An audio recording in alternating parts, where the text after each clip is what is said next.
listening to Pop This, the podcast where three women talk about pop culture. Here are your hosts, Lisa Christiansen, Andrea Gin, and Andrea Warner.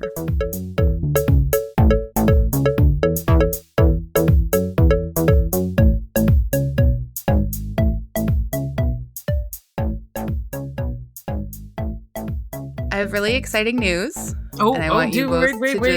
We have a drum roll, or do we have any sort of Is it related to your iron levels? Actually, you know what? We can lead with that. It wasn't the leading exciting news, but you're right, it should be. I have distinctly felt more energetic the last 2 days, and I can feel the effects of the iron infusion from last week. So already I would say 20% more energetic. I've had 0 naps today. Wow. I slept 7 straight hours last night. Wow. And my craving for chewing ice has come way down. Wow. That's amazing. Another mark on the bedpost for science. I can't believe though that it took this long for you to get an infusion, because you've been having crazy low iron for a long time. They wanted me to do blood work 6 months ago, and I was like, nah, and just didn't do it. And so, they can't beg me to. Cautionary tale. Let this be a cautionary tale. Do the blood work when you're supposed to do the blood work. Yeah. And definitely, it really actually makes a difference to have normal iron levels to your energy. Well, I don't even know if I'm up to normal. That's the thing. Where I have to do blood work in 3 weeks to see where they're at, because apparently, because remember my hemoglobins will snap up all the not hemoglobins, the hemoglobins are going to eat up all my iron first. So in 3.5 weeks, I can do blood work again and just see if my iron levels have improved or if just my hemoglobins are full. And then we go from there. Were you thinking a lot about your blood levels watching all those Twilight movies? Well, I guess I did have some questions, because do vampires in Twilight, would they be less inclined to an anemic person? Do iron levels affect the taste or smell or whatever? Because blood does have kind of a metallic smell. Maybe you would pass by undetected through a group of vampires. I might, because maybe my blood's not that tasty. Plus, because the hemoglobins were so low, I wasn't getting enough oxygen into the blood. So it's not aerated. I'm not a soda stream in my bloods. So I'm getting dizzy now talking about blood this much. Sorry. Okay. Let's not give you that. Let's instead focus on the other exciting news, which is much more your speed, Lisa. Okay, good. I'm excited. Okay. So after 13 and a half years of living in our home, we finally have confirmation that tomorrow we are getting one of the coveted storage lockers in our building. Oh, wow. And we have discussed that on this very podcast. We have talked about this storage locker situation over the last 7 years. I can happily report that tomorrow my journey meets its storage door. I can't wait to see what we're working with. I have no clue how tall it is, how wide it is, how small. I don't know if we're talking about a 10x2 or a 6x9. You've never even seen one to covet? You just coveted it on its... You can't get into the storage room without a key. So I don't have a key. What do you plan to move there? What are your dreams? Okay, so here's the dirty little secret of our life. Which isn't maybe that much of a secret because you've both been in my apartment, but we don't have a lot of closet space. We have boxes and stacks of stuff tucked into various corners everywhere. Lisa, it's your nightmare. Oh yeah, I was gonna say, yeah. Our home would be actually kind of a traumatizing experience for you. When we have people over in the past, because we haven't had anyone over in 3 years, we just would put everything into a room and then close the door and no one went into that room. usually our bedroom. And so it looked chiller. We have not had that in the last 3 years. Plus, my grandma has been living in that room a lot more than like, that's not true. That room's been pretty occupied for a long time. So we don't really have like a second bedroom where we can store stuff. Like it's a second bedroom and we need to like, you know, anyway, that closet is full of a lot of stuff. Our closets in our room are full of a lot of stuff. There's random stacks of crap everywhere. What are we not going to put in that storage locker? That's what I want to Well, we'll have to I will find just out. say this, as a person who has had many storage lockers throughout my life, is that like you start stacking stuff up in there and you will never look at it again until you move. It'll be I agree with you completely. You'll like put it there and forget you even own it. And then you'll one day, the day will come where you have to move somewhere and you will look at your storage locker and start crying because there's so much stuff to go through. And you haven't seen any of it in like 5 years or 10 years. So like, I agree with you. I've had it. We had a storage locker when we moved in together for the very first time. And like back in 2007, and we rented a storage locker. And half of it was boxes of my old magazine that I had done when I was 21 years old and had 5 issues of, and just like boxes that I had carted around for like 6 years at that point. That my mom was like, you got to get these out of the garage. Or my grandpa, I can't remember. Someone wanted me to get it out of the garage. So we had this storage locker that we had in Yaletown when we lived downtown. And even going and clearing that out, I was like, well, how much of this do we need to keep? What is, how essential is this to our lives? But the thing is, like, you do need to keep some of that kind of stuff, like a magazine, because like it's a finite thing and I'm never going to like print it again or whatever. So I got rid of some boxes of it, but I still have 2 boxes of each issue tucked into different corners of our apartment. Wow. So that's going down there for sure. I can say that much. Oh man, like, Well, and I let know. me apologize just to say I don't think there's a card that says Happy Storage Locker, or I would get it for you. But I know people who just like rent storage lockers indefinitely forever. Yep. Like, Yep. and it's just The like Storage Wars. Yeah, exactly. Yeah. And then someone has to storage wars their stuff after they die. Yeah. And Oh my God. My dad, this is like when we were younger, before Storage Wars was a television show, my dad would get, because he had a secondhand store, occasionally we would get a call from this storage company in Surrey, and his store was in Westminster, and we'd drive across the bridge late at night. It was always late at night. And we'd drive up to this storage facility, and the storage guy would be like, yeah, got to take everything in that locker. And my dad would pay him like whatever, a fee. And like, he didn't know what was in it. And my dad would just like pay whatever they had worked out. And then we had to load up everything that had been in that storage locker. That sounds amazing. Was it so exciting? I mean, it was on some level, but it was also like a physical endurance test, because you have to like lift everything and carry everything. You don't know what you're touching. Did you ever find incredible things in people's storage? I don't recall really. I feel it was like pretty unimpressive because, I mean, to be fair, I was like 14, 15, 16, 17. Nothing was impressing me. Like, unless I found a body or like a set of gold teeth, I didn't care. But did your dad get excited about anything?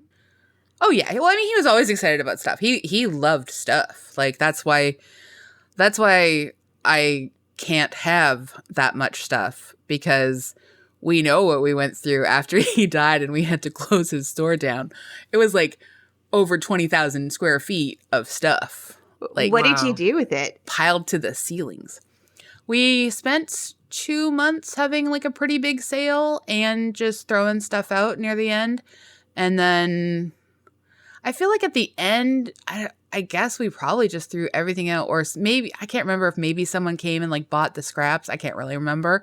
But it was an intense few months. Like, my dad's friends helped out. They had a store down the street. My mom was there a lot, even though my parents had been separated a long time at that point. Like, a lot of people did a lot of work over those 2 months. Wow. Yeah, I know what you mean. It was so much stuff. It's so much stuff. I don't know if I'd be able to handle that kind of, like, of course I fantasize about like buying storage lockers and digging through treasure, but there's also like a terrifying aspect. Like, what if you find something really truly awful in these storage lockers? Like, who knows what's in there? And as you mentioned, the physical labor of like sifting through someone else's stuff. It's I don't know if I'm mentally strong enough to do something like that. We went through so many people's things throughout my life. Like, it's second nature for me to be like, okay, I'm just gonna like go through your attic now. Oh, your parents died? Okay, cool. Let me just like look through their old letters. You know, like it's a very normal process for me that was like fully just an every weekend part of my childhood, and often a lot during the summer months. Quite a lot. But like that's one of the reasons I'm always marveling at your home, Lisa. Like, I mean, it's a lovely home, but it's also just the fact that it is so like spare. It's like so like there's just like not 1,000 cluttered items everywhere. Like, I throw out a lot of incredible. things all the time. Yeah, I like it's throwing incredible. things out. Yeah, and or just dropping things off and taking a garbage bag up to Valley Village or something. I love doing that. I admire it so much. We moved last year, and just the act of moving, I purged like so much stuff, and it felt amazing. It feels amazing to just start fresh. Did you move? You still had to move quite a bit, I'll bet. Anyway, right? We had to move a ton of stuff, but it's just like I was pretty ruthless with just like cutting away stuff I hadn't used or looked at or, you know, thought about in years. It was just gone. I mean, I know that I've said like, yeah, we've got a lot of stuff, but like we've got a lot of stuff because it's like a small apartment, but I've been like relatively good about getting rid of stuff and like trying to like make sure that we purge closets and donate things, et cetera, et cetera. But one of my favorite places in Vancouver, and I know I'm sure I've talked about this, Zero Waste Station. Yes, you have. I love the Zero Waste Center. I love it. So I got to go today. I got to take a friend of the podcast, Dawn, English, and help him drop off something. And it was so satisfying. What do you love about it so much? It's so organized, and it's just like nothing is going to waste there. Like, they are a zero waste center. So it's right in the name. Right there, yeah. It's literally in the name. It's right there in the name. That means that stuff is going to be used by other people. Like, I'm not like I am neither a commodity fetishist or a like, you know, someone who deplores buying stuff. I'd like to be somewhere in the middle. And I just love the idea though of like stuff not being just turfed into a dump, you know? Like, I like the idea of it having a second, a third, a fourth life. That's another thing I think I got from my dad, is just very little stuff in his store was ever new because it was a secondhand store, you know? And most of the stuff was like sixth hand or seventh hand, you know? So I love, like, even though like it was really weird to buy a new couch. That's like the couch that we have now is the first new couch I've ever owned in my life. Yeah. Wow. Yeah. I don't know if I've ever owned a new couch. No. Because I have the two dumb dogs, I would never get a good couch. Yeah. Because I don't blame you. They chew it, they pee on it. Yeah. They're what are you going to do? Yeah. They're just dumb. Yeah. So I don't want to buy anything that I care about that much. But Lisa, you just don't collect a lot of things, or do you have like a huge storage area somewhere in your basement or something? I have under my bed, there are some boxes. Is that it? But that's it. Yeah. That's it. Yeah. Wow. That's really good. That's really good. I'm never going to get over it. And yet, like, all three of us I know love clothes. Yeah. And like, we're all pretty committed to both style and function and comfort. And I, still we managed to sort of like rotate that closet, bring it in and out of the home, and still like have the things that we love. Yeah. I have this like vision of you sitting setting up your storage area as like a mini apartment. You have like Honestly, a little like something to sit on. You have like a rack of clothes, winter clothes or summer clothes that you rotate in and out. I am absolutely going to, for sure, do a rotation of like summer and winter, and then like the seasonals can just like the omni seasonals can stay put. But yeah, And when, for sure, you know, like you or Carlos needs quiet time, you just go down, sit in the storage. one of us goes down there. I mean, look, Rent I'm not it going out to lie as a and say that secondary suite. I mean, there's all kinds of options. in Vancouver, not a terrible idea. Not a terrible idea. I mean, there is something deeply, just so deeply satisfying about trying to restore a little order to one's life. Yeah. So what, I are you applaud going to you. go full Lisa Christiansen and just like clear out your I whole could apartment? never. And I know who wow, I am. I love being a verb. That's amazing. No, that I admire Lisa a lot, but I just know that I can't ever be Lisa. So, but I'm gonna like strive to have like fewer, like less clutter, fewer knickknacks, and try and have like all the corners free of stuff. Like I would like to feel less. I'd like to feel like a less oppressive environment in my home, and my stuff feels oppressive at this point. So basically, like just as we spoke to you with your iron supplements and you improved, you're going to be a whole different person next week with this storage locker. it sounds like the I love beginning the of dawn like, of the new day. well, it sounds like the beginning of the Marie Kondo show on Netflix, where like Yeah, right? the people on the show come on and like describe their lives. Yep. Well, I mean, I love the idea of really just, trying to finish 2022 strong and see some what's happening for organizational 2023. Methods Oh, happening. I watched that storage show on Netflix. The When Marie that's all they Kondo? do is just, no, not the other one. Oh, Getting right, organized. Yeah. Love that. Organizational systems. They do. It's very calming and relaxing to watch people set those up. Very relaxing. Very. I love it. I don't know if there's a third season coming. Is there a third season? Because I've watched both of the new ones.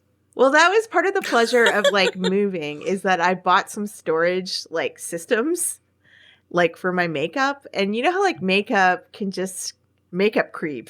Like it starts in a drawer, goes onto the counter, permanently stays on the counter, and just goes on and on and on.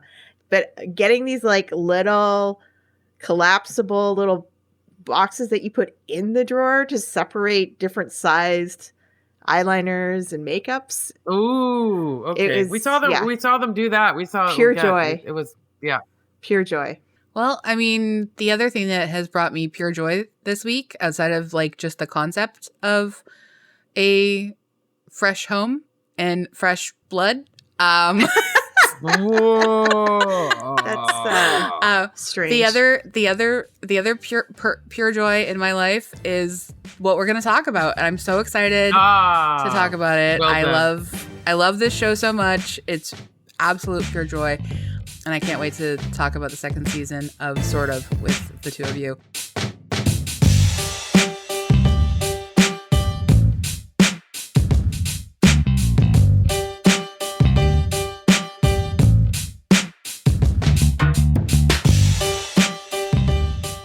I'm Andrea Warner. I'm Lisa Christiansen. I'm Andrea Gin. You're listening to Pop This and second season of Sort of. Yay! Which we were very excited about, and it just seemed to sneak up on us. So fast. I mean, I think we did it late last year. Yeah. Yes. We waited until the whole season was over, and then we also, I don't know, it took a couple months for whatever reason. We did it this year. Oh God, this year we did it this year. You're right. What is time? What is time, friends? Whatever. It's fine. It's totally, that's normal. It's totally fine. It's totally fine. God, we did it this year. So maybe it wasn't that. Maybe they took a reasonable amount of time. It felt quicker to me. I mean, I think they did take they took at least a little while, enough that like the two children have changed. That's true. by about a year. It looks like it's the season 2 picks up a month later ish, they say, but the kids have definitely aged exactly 8 months to a year. They have to just keep going at this point as quickly as Stranger possible. Things, hey, you gotta just keep going. Yeah. I mean, I love those kids, so I'm glad that they're gonna just go with it. But we're only gonna talk about the first 2 episodes. There's only at this moment there's only 4 out, I think, anyways. So first 2 seems reasonable. But that happened on Rocky, between like Rocky 1 and Rocky 2. The kid ages like in real life several years. Yeah. But in the story, right? he only ages a year. It's noticeable. Yeah. It's noticeable. Yeah, it is. And it's especially noticeable in this case when there's like children involved like that. Just, that's just what happened. I don't know about you two, but I felt so happy to see Subby and Bessie and Seven and the kid. Like even Paul, I was happy to see again. Whoa. Wow. That's wild. Paul? Yeah, even Paul. I was happy to see him again. I was just like, his all own right, wife, that's a character. Coming out of a coma is not happy to see him. That's one of the reasons I was happy to see him. I actually was just like I took so much pleasure in Bessie's contempts and just not able to fake it anymore. And I took so much like pleasure in that for Bessie. And then he gets home and starts weeping. And I was like, oh man, I can't believe I feel sorry for Paul. Yeah. What a wild twist this is. Well, I mean, that's rough, like it is for your sure. loved one for sure. goes into a coma, wakes up and just doesn't want to have anything to do with you anymore. That's rough. And you find out that they were having an affair while they're in the coma, that you catfish the person that they were having an affair with, and you don't know your children, et cetera, et cetera, et cetera. You think you're a great psychologist, but it turns out you know nothing. Yeah, it's a lot of stuff going on. His world's kind of crumbling. For sure. But it's so nice to like see like just where we start off with Subby like just feeling themselves and feeling like good, and I love where we start season 2. It has become one of my cozy shows, which I think it's just those kind of dramas where you really like all the characters and you feel really safe around them and you're really enjoying watching and you're just kind of at home with them. And so, sorry, I'm getting a bit of a cold. It just felt really cozy to me and I really liked it a lot. Yeah. I agree. And I was super excited to start season 2, and I'm really interested to see Bessie's development as a character through this season, because like she was there but not there in season 1, and from the first couple episodes that we've seen, she is doing like a heck of a kickoff to this season. So I'm really, really curious to see what they do with her character. Yeah, I love it so much. Okay, well, before we get fully deep into everything, the barrier-breaking CBC and HBO Max original comedy co-written by Bilal Baig and Fab Filippo is revolutionary in its normalcy. Baig, the first queer South Asian Muslim actor in a Canadian primetime series, plays Subby Mahboob, a gender-fluid nanny/bartender dealing with the same crap as their peers, relationship woes, job troubles, and overbearing parents, to name a few.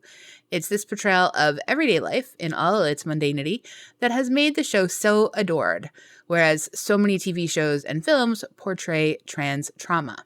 Sort of is deliciously regular. Sort of also succeeds in its ordinary storytelling because of its actors' delivery, perfectly deadpan, stunningly nuanced, and never overly camp. And that is by Jennifer Barry at Fashion Magazine. That's a good background. Yeah. Yeah. And I also was going to add that the show won a Peabody Award in the time. Sure did. In the time that since we recorded our episode on season 1. So the show's moved flawless. along then. Yeah. The show's flawless. Lisa, would you like to read the synopsis? I sure would. The second season of Sort of is the season of love. Loving your friends, family, work, romantic love, and most importantly, self-love. Subby decides not only are they ready for some uncomplicated romance, but they also want everyone to love each other. Unfortunately, with her dad's unexpected return from Dubai, the Kaneko Bowers struggle as Bessie is released from rehab and issues at Barbuk. Sabi is faced with situations and relationships that are anything but simple. And that is from Sphere Media. And I apologize again that my voice is starting to sound really weird with a cold. I hope you feel better. Just a little bit stuffed. Can you tell? Okay. Yeah. Yeah, you can hear it, definitely. Okay. I mean, it's either that or you're weeping on the inside and it's just coming through your nostrils. Yeah. All right. Good. Established. I mean, I know that we've already said that we're really excited about season 2, but like what were your expectations for season 2 and have they like been met by it? Well, I mean, I think the expectations going into season 2 on the show are extremely high just because they just hit it out of the park in season 1. And I'm finding like I watched the actually first 3 episodes of season 2 so far, and I'm finding it's a little sort of like more mature. I don't know, like it feels like there's more character development going on. There's more, like, I don't know really how to say it, except for, I guess if I was a millennial, I would say like vibe. Like the show, the episodes seem like a vibe so far. More like, and I found season 1 to be more, you know, like kind of a lot of ironic humor and, you know, just getting introduced to these characters. So it is a different feeling to season 2, I think. Yeah, I mean, I thought season 2 so far to me has been actually funnier. Like, and I think partly the characters are like, we know the characters better now and they're writing the characters like more clearly in the characters' voices. So like I laughed out loud so many times in episodes 1 and 2, and usually it was Sebi saying something extremely funny. And I think like they've really grown as an actor as well, like over what I've seen so far, over like season 1 and into the first few episodes of season 2. And I do think having Bessie be a participatory, active character is just, I think that's part of the vibe of season 2 is like, because she's in this sort of slightly more like real talk space, holding nothing back, with a kind of frankness that is funny in a different way. Like that's also part of it. Yeah, I mean, it is just darkly funny that Bessie wakes up and treats like literally everyone in her life normally as she did before the coma, except for her husband, whom she's like, I don't know you and I don't want to know you anymore. I have to I agree with you. With Paul, and I think the first episode or the first season didn't spend a lot of time on family. I think we had, until the very end of the season, of the first season. And I think it's important to see how close Sabi is to their family and what they mean to them. And I like seeing that explored, even if it is highly uncomfortable right now. Yeah, that's a good point too, is like having their father back is like obviously sort of like a tense experience for their entire family. Like having, and just like seeing how much their mom changed between season 1 and season 2 is really like we saw more of that journey. We witnessed that. And then seeing their dad back and like, just, in a different show, it would be so much more dramatic. And I think like kind of there would be like more intensity, like a lot of the trauma stuff would be played up, I think, a bit more. And this show obviously resists it. It was very important to Bilal to, make sure that this show is resisting that and not participating in anything that's like kind of like unnecessarily harmful, while still also being extremely real.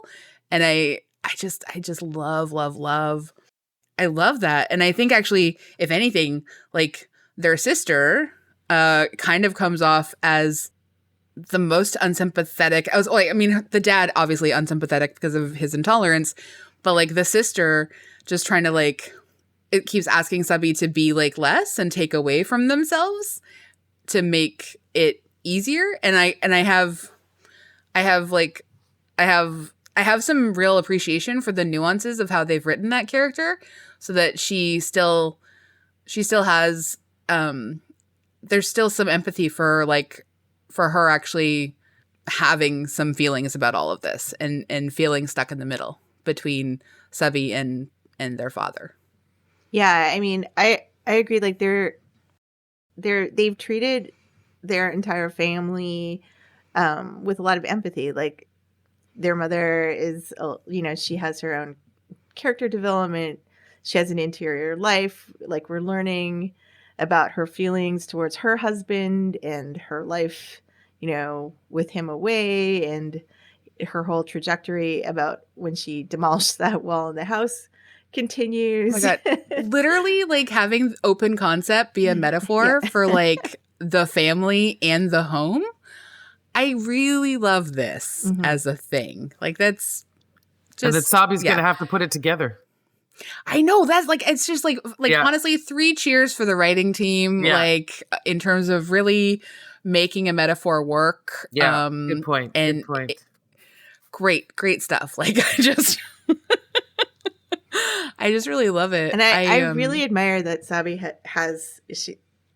they're an electrician and have like skills that are practical.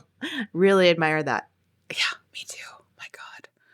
I have so few skills. We've talked about this, but I have just so few skills that would be like genuinely useful. I know. Me too. I could organize people, but that's it. Like that's like, I might be able to get people on the same page for like taking a walk, but that's it. Can you imagine having a practical skill? No. Well,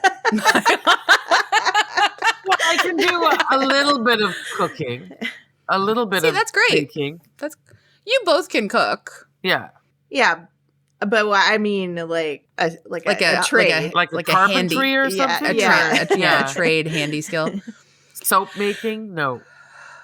I've failed at soap making because I've never attempted it, even though I've kept saying I wanted to for the last 20 years of my life, maybe 25 years of my life. You wanted to make soap. I thought that could be the one thing I could bring to the post-apocalyptic universe. It is. I just, every opportunity I've had, though. I think I say this with a lot of love, and I think I mentioned it before, but I don't know that you would enjoy it in actual practical. That's what I keep coming back to is people who know and love me and who I trust, like you, have said, I really just don't think it's for you. And I gotta, because I trust you. You have to measure stuff and be precise. And I'm so against it. I can't. Yeah. And also, like, don't you have to like handle like lie and things like that? Yeah. Yeah. Doesn't sound like me. And no. Maybe you should make candles. Yeah, maybe. I for whatever reason feel I'm strongly against beeswax. Why is that? Just I don't really like as a candle, like I don't like touching it. I think I would have to make soy candles if anything. That's what I have, soy candles. Oh, okay. Yeah. Did you make soy candles? No, I buy them. Oh, yeah. See, I've bought them. Yeah. I don't really want to make any of these things, but Oh, okay. it would be great if I was an electrician like Sabi. Like that would be amazing. And I know that's not what they want to do with their lives either. And that was something they just sort of like felt they had to do for a while.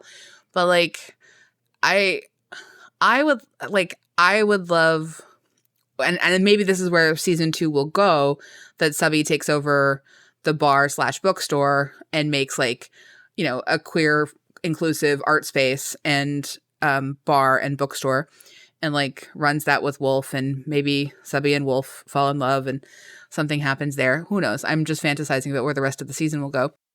But like that I would be into, like running a inclusive art space /bookstore/bar. I think I could really get into that. Yeah, that would be amazing. Okay. That would be amazing for not anybody. a post-apocalyptic skill. It's not a post-apocalyptic skill. You're right. But I mean, people are going to still have to drink in the apocalypse, right? You could learn how to like home brew something. What if I learned how to home gin? Yeah. How to ferment things. Bathtub gin. It's a thing. Yeah. It is a thing. We'll come over to your house for a speakeasy. Yeah. Yeah, I could definitely turn parts of our home into a speakeasy, and then the real underground speakeasy would be our storage locker. All comes back. Can you imagine neighbors just coming down? Someone's running a speakeasy down. Maybe you'll discover that when you go look at your storage space for the first time. Honestly, who knows? I wouldn't be that surprised. Wouldn't be that surprised. Wouldn't be. Okay, we got a little off track. We got to go back to sort of, because like they, sort of deserves our attention because we love it so much. Were you surprised that Subby's like romantic relationship blows up so quickly? No. I mean, yeah, I don't know. That just seems like dating. Yeah. Oh, I think it is dating. Yeah. I mean, I was I was so happy to see, like, just like a Subby like in love, like the little smile on their face, and I was so happy that they really seemed to be super into Olympia, and I liked the little like drone date that they had. I was surprised to meet Olympia's husband. Yeah, so was I. Yeah, that was a shocking moment. Her husband was. Sorry, what? And her husband, who he was. Yeah, her husband. I was surprised to meet Olympia's husband. I mean, it's great that she's married, but he didn't seem like the best person. Nope, sure didn't.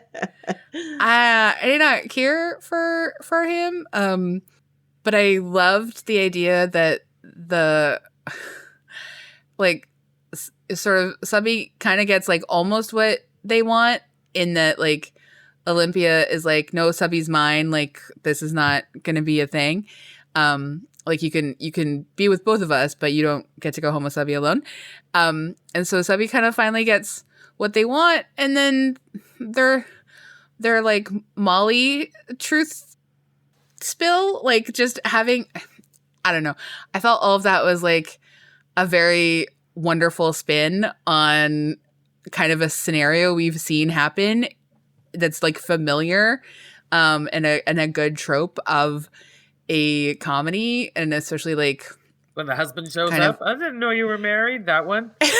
Yeah, it's a nice twist. Yeah. A nice twist on an old story, and I really appreciate how like the writers just keep everything really fresh and feeling contemporary, and like it's not a secret or anything, or even a big deal that like people do Molly in a club, like it's just like this is normal young people behavior.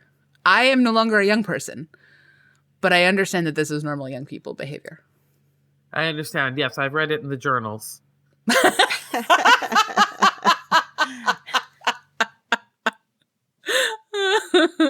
I also think it gives more dimension to the whole issue around family and relationships, for Subby to have to meet, Olympia's husband and see what their relationship and how it works. It's just like it's a whole other structure. And then we're watching Seven go around with this new friend and whatever's going on there, and it's a lot. I mean, it looks like a lot of cool open mouth kissing is what's happening there. I laughed so hard when, I think Arrow is their name, that like they're described as like an influencer, and that they like always want to like give the Molly like on their tongues, like with their mouths open. And then when Subby just takes the pill and does it themselves, Arrow just casually like spits it across the room. And like we were debating at home, we're just like, how much do you think like a pill goes for? Like, I don't like, what did they just spit across? Like, how much money? And so we had, again, because we're old and we never leave the house anymore, we just decided that like probably a pill of like, just like, one pill would be like anywhere from like $7 to $25. Yeah. Anyone else know the street value of Molly? No, and I'm afraid to look it up. Based on what did you decide that? Just like from bracket? When I was younger and like thinking about inflation. But also the much wider availability and the much like easier job it is to like synthesize drugs now. So I tried to like take it all into consideration. And that's why I ended up with such a large range.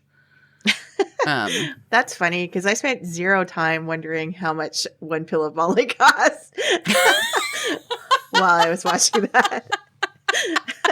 All right, fine. I don't know. All right, I looked it up. Yeah. Oh, you Googled it? I did. I Googled it. Okay. What's the cost? The cost of Molly can vary, but it does not tend to fluctuate as wildly as some street drugs. While it comes in multiple forms, a single dose tends to stay around $20. All right. So I was like, I was within range. Yeah. I prices rated this. I did give myself a pretty wide range. Yeah. Yeah. But I still made it within that range. So yes. Yeah. So yeah. Anyway, I feel like Arrow could have swallowed that, you know. I was surprised that they didn't, but you know what? They know what they need, and they know that they don't need 2 tabs. They just need 2 pills. Or 1 pill. So that was smart. That was like, I thought, good. I also really loved just like the show is so good at sort of breaking our hearts at the same time as like the next scene it makes us laugh really hard. So watching the daughter see her dad have a breakdown and like and texting Subby that their dad's Violet texting Subby that her dad's broken and like it's that she wants to be alone forever. Yeah. God, I love this kid so much. But it's it does the show does such a good job of like just juxtaposing these highs and lows so fluidly. It's really well done. And I feel like it's a tighter show this year, even though it's got even though it's got more characters and we're exploring more characters, like, and with more depth, like, I do feel like season 2 is sort of stepping up the game. What I find a little bit hard to adjust to is that the episodes are so short. They're 21 minutes long. I know, coming off of Bad Sisters, which is just like hour-long episodes. There's like 10. Like it felt. I'm just used to this pace where you put something on, and you like get settled in, and like there's a certain length of time that you're watching something and absorbing something and processing something. And this show feels to me like it just goes by so fast that I if you like don't pay attention for like even a couple minutes, like the show just like flies by you. And I kind of feel like, do I need to rewind that? Do I need to rewatch this? Like I feel like you can't really miss like a second of the show. Whereas like I'm used to watching shows that take so long to unravel a plot that it doesn't matter if you like, are distracted or are doing other things while you're watching. Yeah, I think sort of like takes up every second of its 21 minutes. Like there's not a dropped thread, there's not a lost moment, like everything matters, which is, I mean, I don't think we see that in a lot of other television shows. And I guess particularly because they have, I think like, what is it, 8 to 10 episodes? I don't know what it'll end up being, but last season, like, even though it's sort of set up as a comedy with like a little bit of drama here and there, it, most television sitcoms, because it's not a sitcom, but like most television sitcoms are that 21 minutes and they still have like a lot of filler stuff happening that's like, A plot, B plot, C plot, stuff that's just not, it's more like just jokes and it's not really crucial. But like, because these characters all have really important lives and really important dynamics that influence each other, you can't like just sort of opt out for like a minute because you might miss something that's really important. Yeah, exactly. Yeah. So one of the things that I really appreciated is that after the first season, we had interviews with Bilal and Amanda Cordner, who plays Seven, and we got to like hear them talk about the show and like talk about sort of representation on television and talk about, you know, how they feel about what they're making. And I really love that because, and I think like one of the things that they're talking about in some of these interviews that I've read is that, you know, they're there to make a good show. That's what it's about. And there's like a really good quote, and AG, you found it, so you should share it with us. Well, I was reading an interview with them in Extra magazine to do this outline, and they say, I think it's good television and good queer television at the same time because it really shows a human story. It's not, quote, these people happen to be queer, trans, non-binary, unquote, but they are dealing with life in the way that a lot of us do with relationships and work, career, dreams, failures, and trying to find your place in this world. I know queer people have been excluded for so long, and if you were queer on television, it was like, you better hide that if you want to be successful in this industry. It's becoming more and more freeing to be whoever. I hope one day we'll just have shows and not queer shows. We'll just have characters with human stories and not necessarily dividing these categories. Is it necessary? I don't know. I hope we can move beyond it one day. That's great. And I hope we can too. And I think like shows like Sort of are definitely making that possible. In fact, one of the things I read about in terms of like how, I don't know if it's just Sort of or like, I think it's having an influence though, is that the show, like Bilal Baig has refused to sort of put themselves up for consideration for an acting nomination for the 10th Canadian Screen Awards in 2022, even though like it was sort of was like this big winner in all the television categories. But Bilal's like refused because they required, you know, you to submit in Best Actor or Actress. So the Academy of Canadian Cinema and Television has announced that beginning next year with the 11th Canadian Screen Awards, all gender neutral awards for best performance. Yeah, that's fantastic. And I think that's great. Yeah, that makes a lot of sense. And I hope Sure does. Yeah. I hope it spreads to all the other awards shows because it doesn't make any sense at all that there's gendered categories for acting. No. Sure doesn't. So, anyway, I know that I loved the first two episodes of Sort of. I think one thing I forgot to say. Or friend music, of the podcast. when you think about it. Oh, hold on 1 second. This is exciting. Yeah, for music for sure too. But friend of the podcast, and former guest, Vivek Shreya, is a creative consultant on this season of Sort of. Oh, wow. Did not know that. She contributed some music, and she put up an Insta post earlier today, I think. But she's involved in season 2. She's listed as a creative consultant, and some of her music is there, and throughout the show. And I'm just so excited for her, and I'm so thrilled, and I just love that like there's that extra connection to Sort of and Vivek. That's great. Yeah. Oh, yeah. Brilliant. Very cool. Brilliant. Yay. All right. So yeah, it pops for me. Yeah, definitely. Big pops for me. Yeah. Popping all over the place.